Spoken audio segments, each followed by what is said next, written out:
शाम ढलने को थी। मीरा घर का दरवाजा खोलकर अंदर आई तो उसके हाथ शॉपिंग बैग से भरे हुए थे और चेहरे पर ऐसी खुशी थी मानो कोई बड़ी जीत हासिल कर ली हो। ड्राइंग रूम में बैठे उसके पति मनोज ने जैसे ही उसे देखा, उसके माथे पर सिलवटें उभर आईं। मनोज, यह सब क्या है मीरा? आज तुम फिर से शॉपिंग करने चली गई थी? मीरा, खुशी से, अरे मनोज, तुम सोच भी नहीं सकते। आज तो ऐसी शानदार सेल लगी थी कि क्या बताऊं, मुझे तो पता ही नहीं था। वह तो कल किटी पार्टी में मिसेस मल्होत्रा ने बताया था।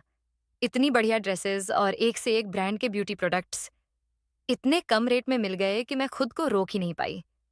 अब ये साड़ी देखो, बस आधे दाम में मिली और ये ब्यूटी प्रोडक्ट्स इतने कमाल के ऑफर्स थे कि मना ही नहीं कर पाई। मीरा की बात सुनकर मनोज ने अपना माथा पकड़ लिया, फिर गरजते हुए बोला, मनोज, तुम्हारी यह फिजूल खर्ची कब खत्म होगी?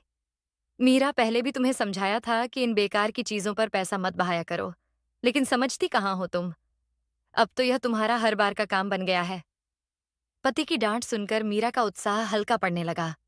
उसने धीरे से कहा, मीरा, पर मनोज, हर पार्टी पर मेरी सहेलियां इतने महंगे कपड़े और ज्वेलरी पहनकर आती हैं।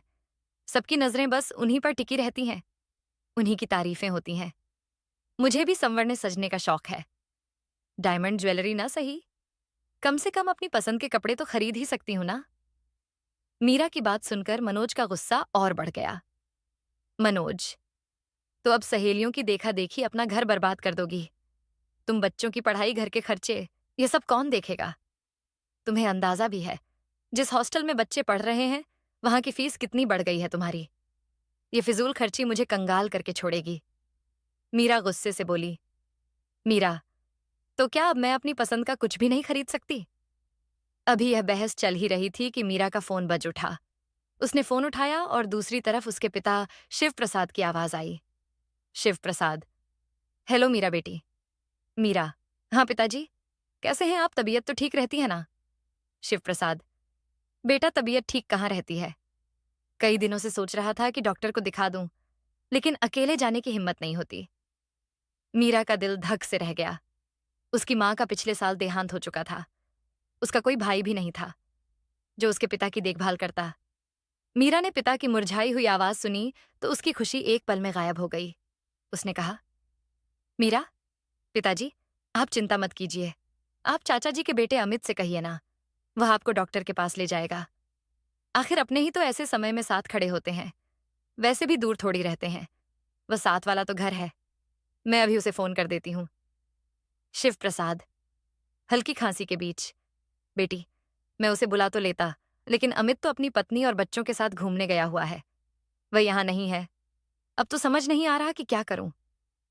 यह सुनकर मीरा का दिल बैठ गया। उसने अपने पिता को हौसला देते हुए कहा, मीरा, आप चिंता मत करें पिताजी, मैं कुछ ना कुछ इंतजाम करती हूँ। आप थोड़ा आराम कीजिए, मैं बाद में बात करती हूँ। फोन रखते ही मीरा के चेहरे पर गंभीरता छा गई। उसने मनोज की ओर देखा और चिंतित स्वर में कहा, मीरा, सुनिए, पिताजी की तबीयत ठीक नहीं है। चाचा जी के घर पर भी इस समय कोई नहीं है जो उन्हें डॉक्टर के पास ले जा सके। इस पर मनोज ने कोई प्रतिक्रिया नहीं दी तो मीरा बोली, मीरा, लगता है हमें उन्हें यहीं ले आना चाहिए। गांव में वे बिल्कुल अकेले हैं, उनकी देखभाल करने वाला कोई नहीं है। मीरा चिंता में थी। उसकी बात सुनकर मनोज पल भर के लिए चुप रह गया, लेकिन उसके मन में जैसे विचारों की उथल पुथल मच गई। उसने सोचा, अब एक और खर्चा। उसकी आंखों में थोड़ी झुंझलाहट झलक रही थी। मनोज, क्या है ना मीरा, मौसम ही ऐसा चल रहा है। हल्की फुल्की तबीयत खराब होना तो आम बात है। ऊपर से प्रदूषण भी कितना बढ़ गया है। खासकर हमारे शहर में अगर पिताजी यहाँ आएंगे तो उनकी तबीयत और बिगड़ सकती है। और वैसे भी क्या पता उन्हें यहाँ अच्छा लगे या नहीं। गांव की खुली हवा, अपना माहौल, वहां वह ज्यादा सहज महसूस करते हैं। क्यों उन्हें बेवजह परेशान करें? मुझे लगता है उनके लिए गांव में रहना ही सही रहेगा। मीरा मनोज की बात सुनकर चुप हो गई, लेकिन मन में एक बेचैनी थी। पिताजी की तबीयत के बारे में सोच सोचकर वह बार बार परेशान हो रही थी। उसकी यह बेचैनी मनोज से छिपी नहीं रही। थोड़ी देर बाद मनोज बोला, मनोज, मीरा, ऐसा मत सोचना कि मुझे तुम्हारे पिताजी की चिंता नहीं है। मैं समझता हूं कि तुम उनकी वजह से परेशान हो, लेकिन बुढ़ापे में तो यह सब चलता ही रहता है। तुम उनसे फ़ोन पर हालचाल पूछती रहना। अगर उनकी तबीयत ज़्यादा खराब होने लगे तो तुम ही कुछ दिनों के लिए उनके पास के गाँव चली जाना। मनोज की बात सुनकर मीरा ने कहा, शायद तुम ठीक कह रहे हो। शहर के वातावरण में उनकी तबीयत कहीं और न बिगड़ जाए। ज़रूरत पड़ेगी तो वहाँ चलकर उन्हें दवाई दिलवा देंगे। 2 दिन बीत चुके थे। मीरा जब भी अपने पिता का हाल जानने के लिए उन्हें फ़ोन करती, तो हर बार उनकी आवाज़ कमज़ोर और थकी हुई लगती। तीसरे दिन सुबह-सुबह मीरा ने फ़ोन किया। मीरा, पिताजी आपकी तबीयत कैसी है? अब उसने पूछा तो पिता ने धीरे से कहा, शिव प्रसाद, बेटी, अब भी तबीयत वैसी ही है। दवाई से भी कोई फर्क नहीं पड़ा। सोच रहा हूं कि किसी दूसरे डॉक्टर को दिखा दूं, लेकिन अकेले जाना मुश्किल हो रहा है। अगर तुम दोनों आ जाते तो अच्छा होता। यह सुनकर मीरा का दिल भर आया। उसने पिता को ढाढ़स देते हुए कहा, मीरा, आप चिंता मत करें पिताजी। मैं बात करती हूँ और कुछ इंतजाम करती हूँ। फोन रखने के बाद मीरा सीधा मनोज के पास गई। मीरा, मनोज, पिताजी की तबीयत में कोई सुधार नहीं है। उन्होंने कहा है कि हम गांव आएं और उन्हें डॉक्टर के पास ले जाएं। मुझे लगता है हमें जाना चाहिए। मनोज सोच में पड़ गया, लेकिन उसके चेहरे पर झुंझलाहट साफ छलक रही थी। मनोज, मीरा, मैं समझता हूं कि तुम्हें उनकी फिक्र है, लेकिन फिलहाल मेरे लिए वहां जाना मुमकिन नहीं है। ऑफिस का काम बहुत ज्यादा है। उनसे कहो कि किसी अच्छे डॉक्टर से सलाह लेकर दवाई ले लें। गांव में भी अब अच्छे डॉक्टर मिल जाते हैं। उन्हें वहीं इलाज करवाने दो। मीरा चुप हो गई और भारी दिल के साथ रसोई में काम करने चली गई। मीरा के रसोई में जाने के बाद मनोज ने गुस्से में अखबार टेबल पर पटक दिया और बड़बड़ाने लगा। मनोज, हद हो गई। इसके पिता तो रोज ही बीमार हुए रहते हैं। हर दूसरे दिन फोन करके बुलाने लगते हैं। क्या हमारे पास इतना फालतू समय है कि आए दिन उन्हें डॉक्टर को दिखाने जाते रहें? अगर तबीयत खराब है तो अपने आप ही डॉक्टर को दिखाने क्यों नहीं चले जाते? हर बार हमें ही क्यों परेशान करते हैं? इनके कहने पर मीरा भी उन्हें यहाँ लाने की रट लगा लेती है या मुझे वहां चलने को कहती है। अरे, अगर वह बीमार हैं तो मैं क्या करूं? क्या मैंने ठेका ले रखा है? इसके पिताजी का कुछ देर बाद नाश्ता करके मनोज अपने ऑफिस के लिए निकल गया। नाश्ता करने के बाद मीरा घर का सारा काम जल्दी जल्दी निपटाने में लगी थी। तभी दरवाजे पर हल्की सी दस्तक हुई। मीरा ने जल्दी से हाथ पोंछे और दरवाजा खोला। सामने उनकी किराएदार निशा खड़ी थी। उसके हाथ में एक प्लेट थी जिसमें कुछ लड्डू रखे थे। निशा, भाभी जी, आज मैंने बेसन के लड्डू बनाए हैं। सोचा आपके लिए भी कुछ ले आऊं। मीरा ने फीकी मुस्कुराहट के साथ लड्डू ले लिए और निशा को धन्यवाद कहा, लेकिन उसके चेहरे से खुशी गायब थी। निशा ने तुरंत उसकी उदासी भांप ली। निशा, भाभी जी, क्या हुआ? आप कुछ परेशान लग रही हैं। मीरा ने उदासी भरे स्वर में कहा। मीरा, कुछ खास नहीं, बस मेरे पिताजी की तबीयत ठीक नहीं है। यह सुनकर निशा थोड़ा चिंतित हो गई। निशा, क्या हुआ उन्हें? मीरा, बस क्या बताऊं, डायबिटीज के मरीज तो वह पहले से ही हैं। अब सांस लेने में भी दिक्कत हो रही है। मैंने मनोज से कहा था कि चलकर उन्हें डॉक्टर को दिखा लाते हैं, लेकिन उनके पास समय ही कहाँ है। यह सुनकर निशा ने सहानुभूति से मीरा की ओर देखा। निशा, भाभी, फिर तो आपको बहुत चिंता हो रही होगी। उसी समय निशा का पति प्रकाश बाजार से लौट आया। उसे देखते ही निशा बोली, निशा, अरे प्रकाश, आप सही समय पर आ गए। देखिए ना भाभी जी कितनी परेशान है। इनके पिताजी की तबीयत ठीक नहीं है और मनोज भाई साहब के पास समय नहीं है। उनके पास जाने का प्रकाश ने बात सुनी और तुरंत बोला, प्रकाश, अरे तो इसमें क्या परेशानी है निशा? तुम भाभी जी के साथ चले जाओ। मैं आप दोनों को गाड़ी से छोड़ देता हूं। मीरा यह सुनकर थोड़ा चौंकी।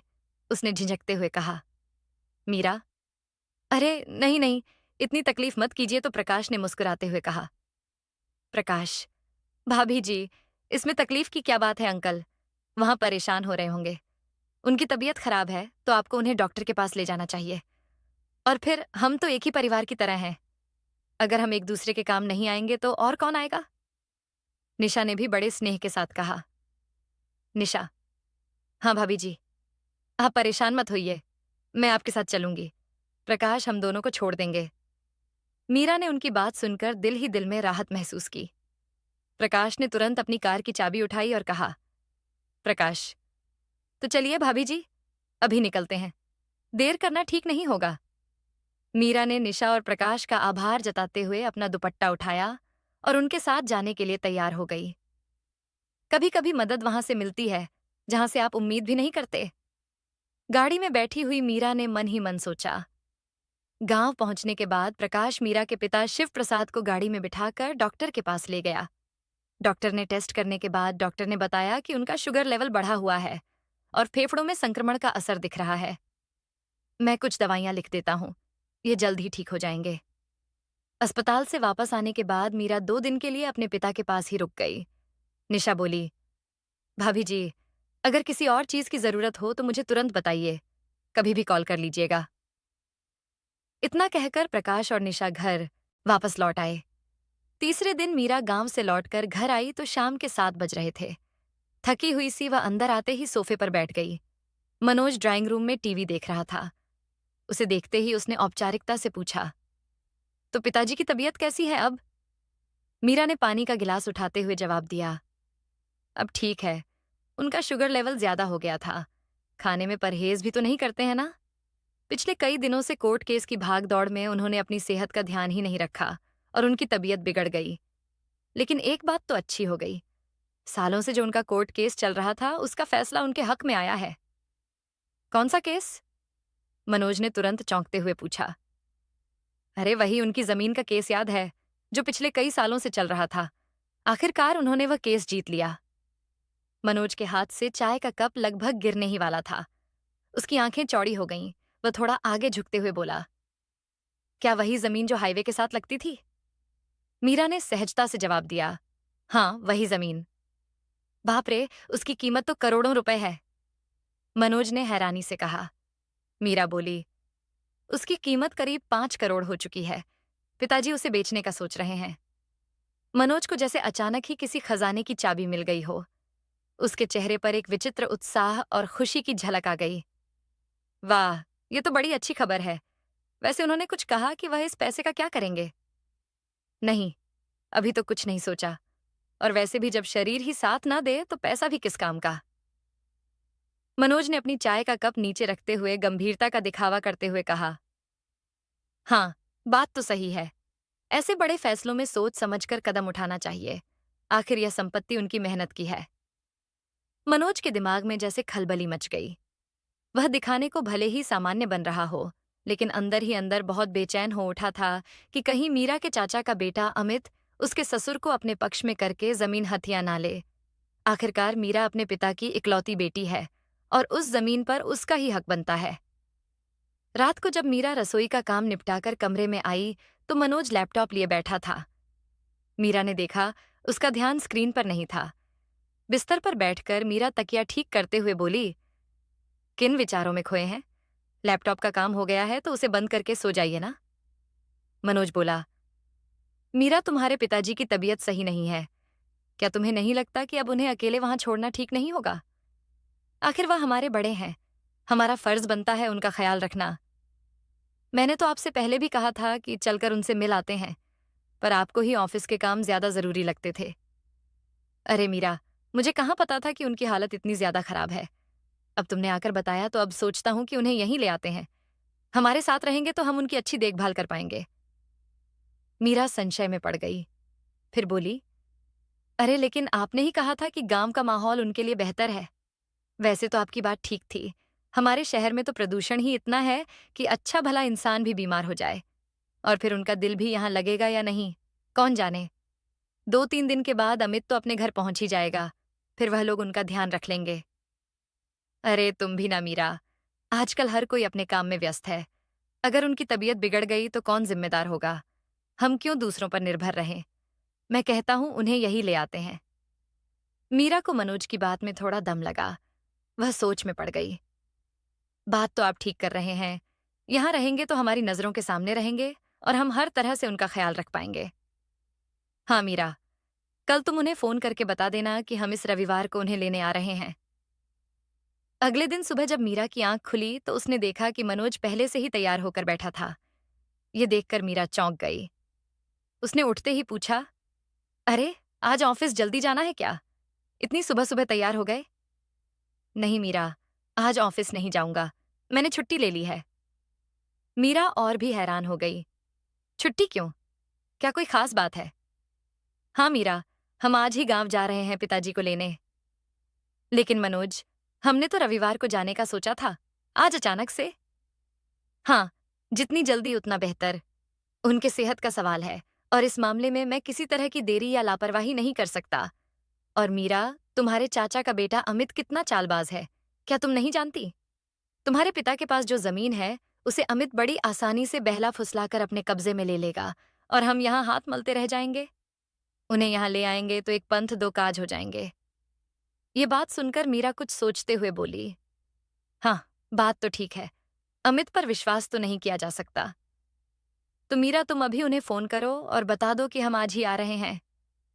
मीरा ने अपने पिताजी को फोन लगाया तो उसकी बात सुनकर पिताजी बोले, लेकिन बेटी वहां क्यों आना?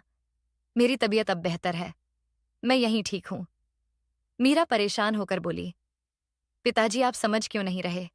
शहर में आपके साथ रहने से हम आपकी बेहतर देखभाल कर पाएंगे। उसी समय मनोज ने फोन मीरा के हाथ से ले लिया और बड़े अधिकार के साथ बोला, पिताजी, अब मैं आपकी कोई दलील नहीं सुनूंगा। अब आपकी सेहत हमारे लिए सबसे जरूरी है। आज हम आपको लेने आ रहे हैं, यह फैसला हो चुका है। पिताजी हल्की मुस्कुराहट के साथ बोले, अरे बेटा, कितना ख्याल रखते हो तुम मेरा।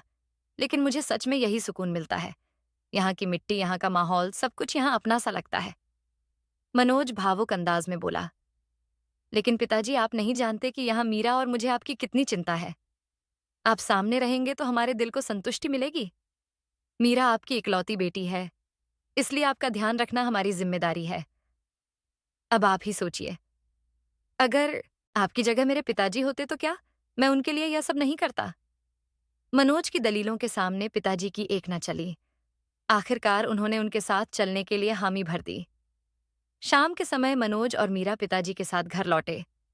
मनोज ने गाड़ी रोककर कहा, मीरा, तुम गेट खोलो, मैं पिताजी को गाड़ी से बाहर निकलने में मदद करता हूं। गाड़ी से निकलकर मीरा ने डोरबेल बजाई तो उनकी किराएदार निशा की आवाज आई, भाभी बस आई। इतने में मनोज ने पिताजी का हाथ थामकर गाड़ी से बाहर निकलने में मदद की। निशा ने जल्दी से गेट खोला और मीरा के पिता को देखकर तुरंत हालचाल पूछा। फिर मीरा से बोली, यह तो बहुत अच्छा किया आपने भाभी, जो अंकल जी को यहाँ ले आए। पिताजी के आने के बाद घर का माहौल खुशनुमा हो गया था। मीरा सुबह सुबह उनके लिए नाश्ता बनाती और मनोज शाम को ऑफिस से लौटकर उनके साथ बैठकर बातें करता। पिताजी भी वहां आकर खुश थे। एक शाम जब सब लोग चाय पी रहे थे तो मनोज मुद्दे की बात पर आया। उसने चाय की चुस्की लेते हुए कहा, पिताजी, सच कहूं तो आपके यहाँ आ जाने के बाद घर में एक अलग ही रौनक आ गई है। ईश्वर का दिया सब कुछ है। घर में बड़े बुजुर्गों की कमी थी, वह भी पूरी हो गई। बस एक ही बात है जो कभी कभी परेशान करती है।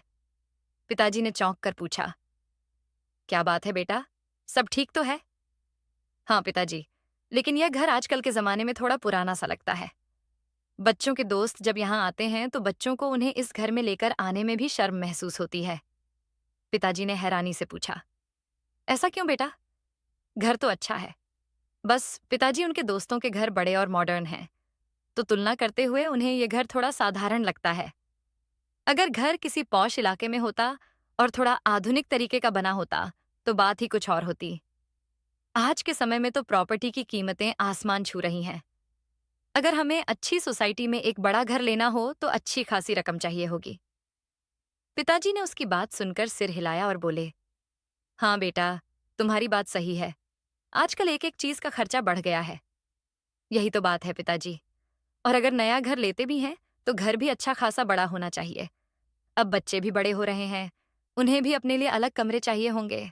सब कुछ कैसे होगा, समझ नहीं आता। पिताजी मनोज की बात सुनकर गहरी सोच में पड़ गए। उन्होंने चाय का कप टेबल पर रखते हुए कहा, तो बेटा, इसमें चिंता वाली क्या बात है? जो भी मदद चाहिए तुम मुझे बताओ। ये बात सुनते ही मनोज की आंखों में चमक आ गई, लेकिन अपनी भावनाओं पर काबू रखते हुए वह मायूसी भरे स्वर में बोला, पिताजी, इतनी आसान नहीं है ये करोड़ों का मामला है। बेटा, तुम क्यों परेशान हो रहे हो? मेरे पास जो कुछ है आखिर तुम्हारा ही तो है। गांव की जमीन बेचने के बाद मुझे जितना भी पैसा मिलेगा वह सब तुम्हारे और मीरा के लिए ही है। उस जमीन को बेचने पर लगा देते हैं। यह सुनकर मनोज ने अपनी खुशी छिपाते हुए मीरा की ओर देखा और कहा, पिताजी, अगर आप ऐसा कह रहे हैं तो हम जल्द ही किसी अच्छी सोसाइटी में एक अच्छा घर देखना शुरू कर देते हैं। अगले ही दिन से मनोज और मीरा ने शहर की बड़ी बड़ी सोसाइटी में नए घर देखने की कवायद शुरू कर दी। वे बड़े बड़े फ्लैट्स और आलीशान घर देखने गए। आखिरकार उन्हें एक बड़ा आलीशान मकान पसंद आ गया। एक दो दिन में सौदा पक्का करने के लिए एडवांस रकम देनी थी। नए घर के बारे में सोच सोचकर मनोज और मीरा बहुत खुश थे। शुरू में तो मीरा और मनोज शिव प्रसाद जी का अच्छे से ख्याल रख रहे थे, लेकिन धीरे धीरे उन्होंने उनकी तबीयत के प्रति लापरवाही बरतनी शुरू कर दी। एक दिन शिव प्रसाद जी आंगन में चारपाई पर लेटे हुए जोर जोर से खांस रहे थे।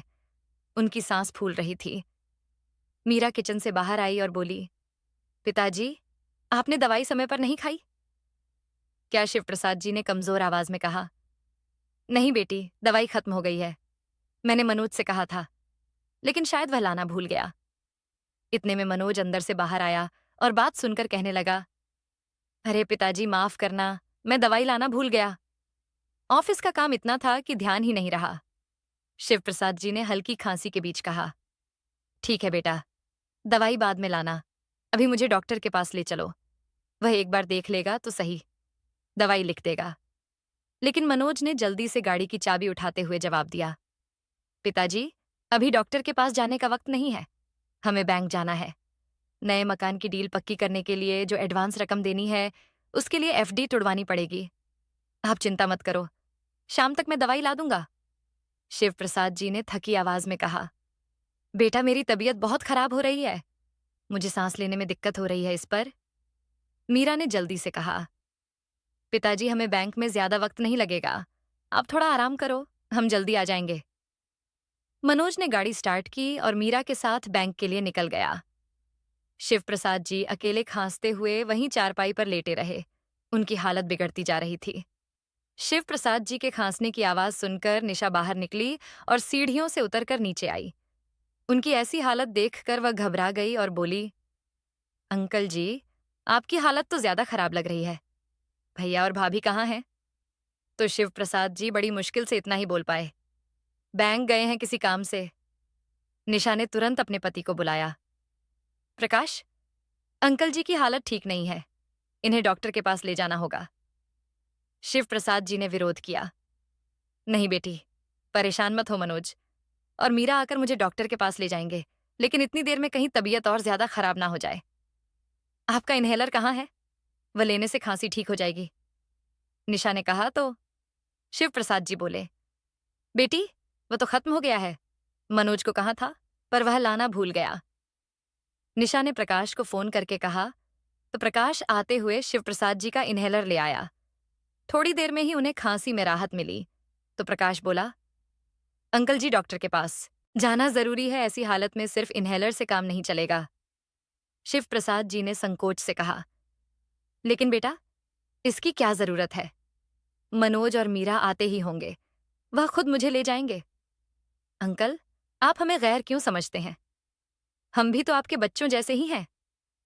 कहते हुए प्रकाश ने गाड़ी निकाली और उन्हें डॉक्टर को दिखाने ले गया। शिव प्रसाद जी ने निशा और प्रकाश को ढेर सारे आशीर्वाद दिए। बेटी दामाद के घर रहते हुए शिव प्रसाद जी का हर दिन पहले जैसा ही कट रहा था। बिना देखभाल, बिना सहारा मनोज और मीरा अपनी दुनिया में मस्त थे। जब भी शिव प्रसाद जी किसी काम के लिए मनोज से कुछ कहते तो वह हमेशा टाल देता। पिताजी, अभी टाइम नहीं है, कल ऑफिस से आते हुए ले आऊंगा। यह जवाब इतनी बार सुनने को मिला कि अब शिव प्रसाद जी ने उम्मीद ही छोड़ दी थी। मीरा भी अब उनके प्रति लापरवाह हो चुकी थी। वह या तो किसी किटी पार्टी में रहती या शॉपिंग में घर पर होती, तो फोन पर अपनी सहेलियों से बातें करती।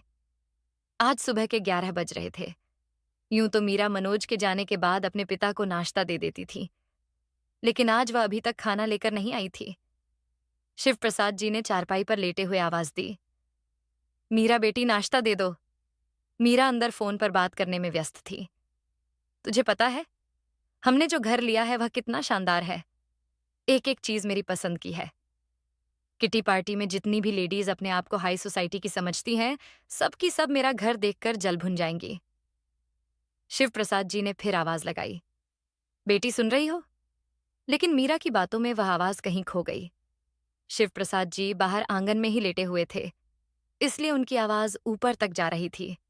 निशा उनकी आवाज सुनकर बाहर आई। नमस्ते अंकल, सब ठीक है ना? आपने नाश्ता किया? नहीं बेटी, मीरा को कह रहा था शायद वह बिजी है। निशा ने अपने किचन से थाली में नाश्ता भरा और शिव प्रसाद जी के पास ले आई। अंकल, अब आप ये खाइए। और आपकी दवाई कहाँ रखी है? डाइनिंग टेबल पर होगी, ला दोगी तो ले लूंगा। निशा ने तुरंत दवाई लाकर दी और पानी का गिलास थमाया। शिव प्रसाद जी ने भावुक होकर कहा, बेटी तुम हमेशा मेरी मदद करती हो, भगवान तुम्हें खुश रखे। अक्सर प्रकाश भी शिव प्रसाद जी के पास थोड़ी देर आकर बैठ जाता था, उनका हालचाल पूछ लेता। अब तो दवाई खत्म होने पर शिव प्रसाद जी प्रकाश को ही फोन करके अपनी दवाई मंगवा लिया करते थे, और प्रकाश के मना करने के बावजूद भी उसके हाथ में दवाई के पैसे जबरदस्ती थमा देते थे। दिन धीरे धीरे बीतने लगे। मनोज और मीरा अपने सपनों के घर में शिफ्ट होने को बेताब थे। रजिस्ट्री का दिन भी नजदीक आ रहा था और दोनों बेहद उत्साहित थे। एक शाम को जब मनोज ऑफिस से घर लौटा तो मीरा ने झूमते हुए कहा, सुनिए, अब हम अपने नए घर में शिफ्ट होने जा रहे हैं, तो क्या आपको नहीं लगता कि हमें एक बढ़िया सी गाड़ी भी लेनी चाहिए और घर के लिए फर्नीचर भी आरामदायक और शानदार होना चाहिए? हमारे रिश्तेदार, आपके दोस्त, मेरी सहेलियां, सब लोग घर देखने आएंगे तो सब अच्छा दिखना चाहिए ना? मनोज ने मुस्कुराते हुए कहा, यह बात तो है मीरा। वैसे तुम्हारे पिताजी को जो 5 करोड़ रुपए मिलने वाले हैं, उनमें से हम तो सिर्फ 2 करोड़ का घर खरीद रहे हैं। बाकी पैसे तो अब भी बच रहे हैं। उन पैसों से हम बहुत आरामदायक फर्नीचर और एक लग्जरी गाड़ी खरीद सकते हैं। मीरा ने खुशी खुशी हामी भरी। वैसे भी पिताजी इस उम्र में करेंगे क्या इतने पैसों का, और क्या उन्हें तो बस घर में आराम करना है। हम सब संभाल लेंगे। वहीं 1-2 दिन से शिव प्रसाद जी के मन में एक अजीब सी बेचैनी थी। उनका दिल भारी महसूस हो रहा था, सांस लेने में दिक्कत हो रही थी। आखिरकार वो दिन आ ही गया जब उनकी जमीन की रजिस्ट्री का काम होना था। मीरा और मनोज दोनों बहुत उत्साहित थे। मनोज ने शिव प्रसाद जी से कहा, पिताजी, जल्दी कीजिए, आज जमीन की रजिस्ट्री का दिन है, तैयार हो जाइए। शिव प्रसाद जी ने थके हुए स्वर में कहा, बेटी मेरी तबीयत ठीक नहीं लग रही, दिल भारी भारी सा लग रहा है, सांस लेने में दिक्कत हो रही है, मुझे लगता है मुझे डॉक्टर को दिखाना पड़ेगा। यह सुनकर मनोज के मन में गुस्सा उभरा, लेकिन उसने गुस्से को दबाते हुए कहा, पिताजी, आज जाना जरूरी है, नहीं तो जमीन की रजिस्ट्री की डेट आगे के लिए टल जाएगी, और जब तक जमीन की रजिस्ट्री करवाकर पैसे हाथ में नहीं आएंगे, तब तक हम अपने मकान की रजिस्ट्री कैसे करवाएंगे? मीरा ने भी कहा, हाँ पिताजी, आज तो जाना बहुत जरूरी है, और वैसे भी आपको गाड़ी में बैठकर ही तो जाना है। आप गाड़ी में आराम से बैठ जाइए, सारा काम हो जाने के बाद आपको डॉक्टर के पास ले जाएंगे। शिव प्रसाद जी ने दुखी होकर कहा, बेटी मेरी तबीयत अगर ठीक होती तो मैं क्यों मना करता, लेकिन अब तो मुझ उठने तक की भी हिम्मत नहीं है। फिर भी मनोज और मीरा ने जिद पकड़ी और शिव प्रसाद जी को गाड़ी में बिठा लिया। वे दोनों कचहरी के लिए निकले, यह कहकर कि थोड़ी देर में काम हो जाएगा, फिर आपको डॉक्टर के पास ले जाएंगे। लेकिन समय बढ़ता गया और वह दोनों वापस नहीं आए। शिव प्रसाद जी का दम घुट रहा था। उन्होंने 1-2 बार फोन किया, लेकिन हर बार यही जवाब मिला, बस थोड़ी देर और लगेगी, फिर हम आपको डॉक्टर के पास ले जाएंगे। शिव प्रसाद जी की स्थिति बिगड़ती जा रही थी, उनकी हिम्मत टूटने लगी थी, लेकिन उन्होंने फिर भी जैसे तैसे साहस जुटाकर प्रकाश को फोन कर दिया। उनकी आवाज कांप रही थी, प्रकाश, बेटा मुझे लगता है अब मेरा समय आ गया है, मेरा दम घुट रहा है, तुम जल्दी आ जाओ। प्रकाश के कानों में यह शब्द गूंजते ही उसकी धड़कनें तेज हो गईं। उसके अंदर एक अजीब सी बेचैनी भर गई। उसने तुरंत फोन काटा और बिना समय गवाए ऑफिस से निकल पड़ा और शिव प्रसाद जी द्वारा बताई गई जगह पर पहुंच गया। शिव प्रसाद जी की हालत वाकई में बहुत ज्यादा खराब हो चुकी थी। वह उन्हें जल्दी से अस्पताल लेकर गया। अस्पताल पहुंचकर डॉक्टर ने जांच पड़ताल शुरू की। इधर जब मनोज और मीरा शिव प्रसाद जी को लेने के लिए बाहर आए तो देखकर हैरान रह गए। शिव प्रसाद जी गाड़ी में नहीं थे। उन्होंने फोन लगाया, लेकिन उनका फोन भी बंद आ रहा था। वे दोनों पसीने से तरबतर हो गए। पिताजी की चिंता से ज्यादा उन्हें इस बात की चिंता थी कि अगर आज पैसे हाथ में ना आए तो नए मकान की रजिस्ट्री में और वहां शिफ्ट होने में और भी देरी हो जाएगी। उसी समय मनोज के पास प्रकाश का फोन आया और सारी बात बताते हुए उसे जल्दी अस्पताल पहुंचने को कहा। इतनी बात सुनते ही मनोज गुस्से से बिफर गया और चिल्लाने लगा, प्रकाश, आखिर तुम साबित क्या करना चाहते हो? पिताजी को अस्पताल ले जाकर तुम हीरो बनना चाहते हो क्या? तो प्रकाश बोला, लेकिन अंकल की हालत इतनी खराब थी कि एक पल की देरी भी जानलेवा हो सकती थी। क्या तुम्हें उनकी सेहत से ज्यादा रजिस्ट्री की परवाह है? मनोज अब तैश में आ चुका था। हाँ, परवाह है। सिर्फ तुम्हारे कारण आज हमारा काम बनते बनते रह गया। तुमने बीच में आकर सब बर्बाद कर दिया। इधर चेकअप के बाद जो कुछ भी सामने आया, उसे सुनकर प्रकाश हैरान रह गया। शिव प्रसाद जी को दिल का दौरा पड़ा था। डॉक्टर ने बताया कि अगर थोड़ी सी भी देरी हो जाती तो कुछ भी हो सकता था। 2-3 दिन के इलाज के बाद शिव प्रसाद जी अस्पताल से घर लौट आए थे। उनकी हालत अब पहले से बेहतर थी, परंतु जब तक अस्पताल में रहे, प्रकाश ने उनकी देखभाल की, क्योंकि मनोज को तो कोर्ट कचहरी से ही फुर्सत नहीं थी। डॉक्टर ने बताया था कि उन्हें पूरी देखभाल और आराम की जरूरत है, लेकिन मीरा और मनोज के लिए यह सब सिर्फ सुनने की बातें थीं। उनके दिमाग में केवल उनका नया मकान और उससे जुड़े काम ही घूम रहे थे। शिव प्रसाद जी के घर आ जाने के बाद प्रकाश और निशा ने कोई और मकान किराए पर लेकर वहां से जाने का फैसला कर लिया था। मनोज को रजिस्ट्री की तारीख खिसकने से काफी खीज और नाराजगी हो रही थी। एक दिन रजिस्ट्री की नई तारीख तय होने के बाद मनोज ने कहा, पिताजी, अब हर हाल में यह काम निपटाना है। इस बार कोई अड़चन नहीं आनी चाहिए। मीरा ने भी उसकी हाँ में हाँ मिलाई। शिव प्रसाद जी को उनका यह व्यवहार देखकर बड़ी हैरानी हुई। काफी देर वह सोच विचार में बैठे रहे, लेकिन अब उन्होंने ठान लिया था कि उन्हें क्या करना है। कुछ ही दिनों में जमीन की रजिस्ट्री हो गई। घर पहुंचकर शिव प्रसाद जी ने मनोज और मीरा को अपने पास बुलाया। बेटा, मैंने सोचा है कि जमीन से आई रकम में से 3 करोड़ रुपए मैं तुम्हारे मकान के लिए दे दूं, बाकी मेरे पास ही रहेंगे। यह सुनकर मनोज ने तुरंत कहा, लेकिन पिताजी, हमें तो मकान के लिए फर्नीचर, इंटीरियर और एक लग्जरी गाड़ी भी चाहिए। यह सब भी तो इसी रकम से होना था बेटा। मैंने तुम्हारे मकान के लिए जो देना था दे दिया। यह पैसे मैंने अपनी मेहनत से कमाए हैं। इन पैसों का मुझे क्या करना है, वह मुझे ही तय करने दो तो बेहतर होगा। अब यह सब बातें चल ही रही थीं कि प्रकाश और निशा अंदर आए। आपने बुलाया? अंकल जी, हाँ बेटा, मैंने ही तुम्हें बुलाया है।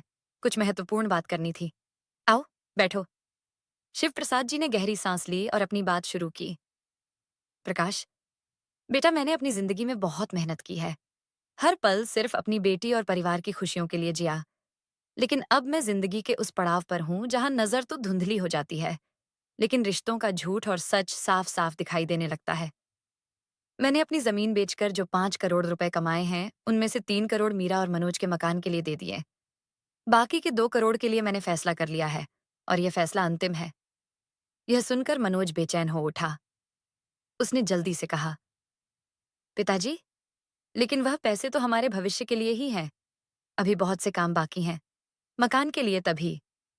शिव प्रसाद जी ने हाथ उठाकर उसकी बात काटते हुए कहा, मनोज, मैं तुम्हारी जरूरतों को जानता हूं, साथ ही तुम्हारी नीयत को भी।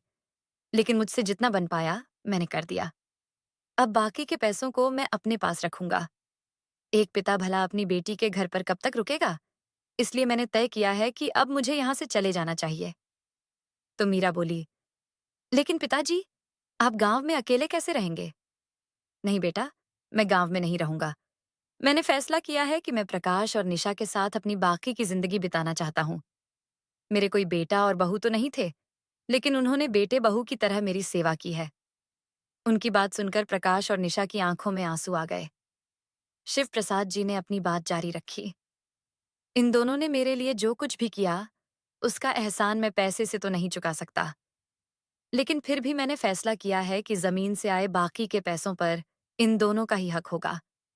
अब यह लोग किसी किराए के मकान में नहीं, अपने खुद के घर में रहेंगे।